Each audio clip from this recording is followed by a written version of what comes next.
Hey guys, and welcome to my YouTube channel. I thought it would be really cool since sometimes in class I know we go over things and things get interrupted, and maybe sometimes you want to take that lecture home with you. Well, your wish has been granted.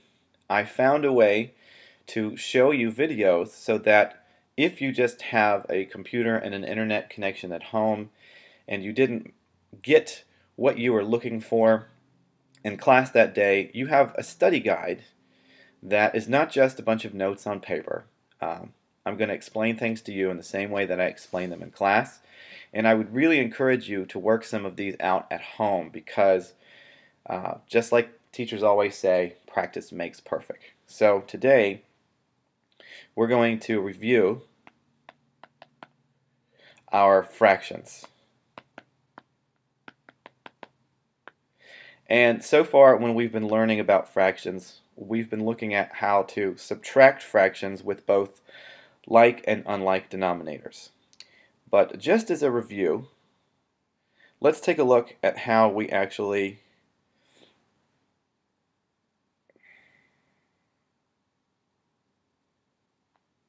here we go. I'm learning this. Alright, new page. There we go. Let's look at how we find unlike denominators. We use equivalent fractions. And remember that when we're talking about our Common Core goal, which is NWF1, we use equivalent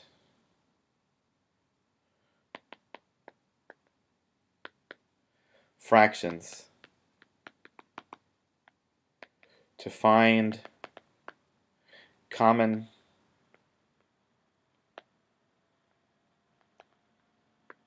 denominators. Okay? Worst handwriting ever, I know. Let's see how that works. Let's say that we have a problem such as 2/3 plus 3/4. Okay? The first thing that we notice about these is that our denominators are the same. And guys, our denominators are the most important thing about our fractions when we're talking about adding and subtracting because it tells us how many parts they are. And the way that I like to think about fractions and why it makes sense to find common denominators is because if you were talking about anything else, if you were talking about counting pennies and dimes, and you had a whole tray full of pennies, dimes, and nickels, and your friend asked you, how many nickels do you have? Would you be able to use all of those coins to figure out how many nickels you have, or would you have to change all of that money into something that makes more sense? So in other words, a quarter would be 5 nickels. So as an example, one way that we've done this is by creating equivalent fractions. And I like to just pull this out. The reason that we call them equivalent fractions is because we have an equal sign. Okay? That means that whatever we write as denominators on the bottom and numerators on the top are going to be equal to our beginning fraction. So let's take a look. Since we know that denominators are the most important thing, we have to start at the bottom. So here all we're doing is we're using skip counting. And remember, if we don't know our multiplication tables, we can just use repeated addition because that's what multiplication is. So on the bottom I will have 3, 6, 9, 12. And I'm looking for a match. 4 plus 4 more is 8, plus 4 more is 12. Now I don't need to go any further because I found my match. Since I have my denominators, which is the most important thing, I can go ahead and solve with my numerators. So we're going to count by 2's on top. 2, 4, 6, 8, 3, 6, 9. Now we have equivalent fractions with like denominators. So what we're going to have to do is our original operation. So when I get to this point, I like to just rewrite my fraction. So let's rewrite that. 8/12 and 9/12. 8/12 plus 9/12.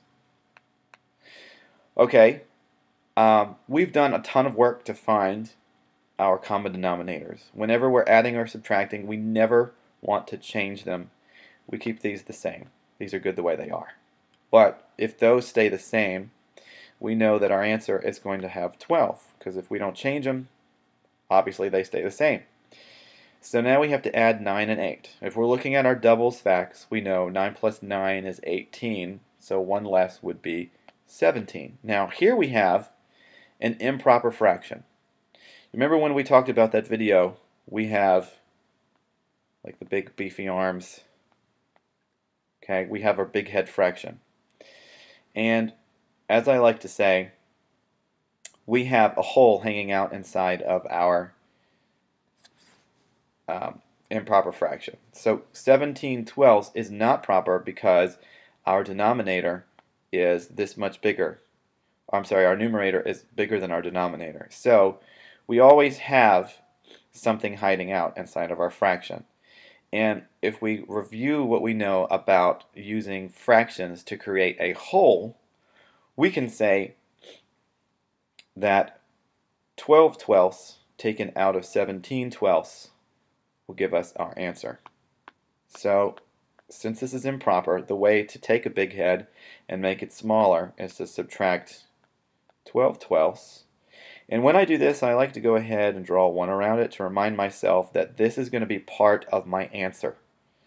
Okay, so we need to make sure that when we use our whole, we keep it as part of our answer. Again, adding and subtracting fractions, you're always going to keep the smallest denominator.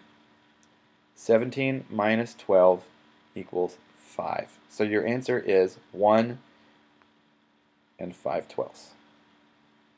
Okay? Now when we subtract fractions, things are a little bit different. We still have to remember how to use that whole. So let's say that we had an example where we already have mixed numbers with like denominators. So let's start with a whole number 4 and a whole number 2. I'm going to draw my fraction bar, and I'm going to use sevenths.